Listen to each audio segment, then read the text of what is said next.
ভগবান শ্রীকৃষ্ণ বলেন, যে মানুষ ধৈর্য ধরে সে তার ইচ্ছা অনুযায়ী সব কিছু পেতে পারে। শক্তির প্রয়োজন তখনই হয় যখন কিছু সম্পূর্ণ করতে হয়, নয়তো পৃথিবীতে সব কিছু পাওয়ার জন্য ভালোবাসাই যথেষ্ট। যার কাছে ধৈর্যের শক্তি আছে তার শক্তির সঙ্গে কেউ পেরে উঠতে পারে না।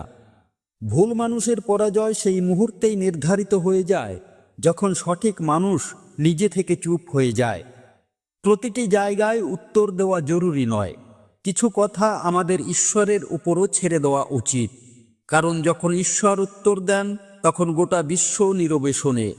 ভগবান শ্রীকৃষ্ণ বলেন, যে মানুষ শুধু নিজের জন্য বাঁচে তার একদিন মৃত্যু হবে, আর যে মানুষ অন্যের জন্য বাঁচে তার স্মৃতি চিরকাল থাকবে। কাজকে কখনো কালকের জন্য ফেলে রাখা উচিত নয়, কারণ এমন ব্যক্তি সময়কে গুরুত্ব না দিয়ে তা বৃথাই নষ্ট করে।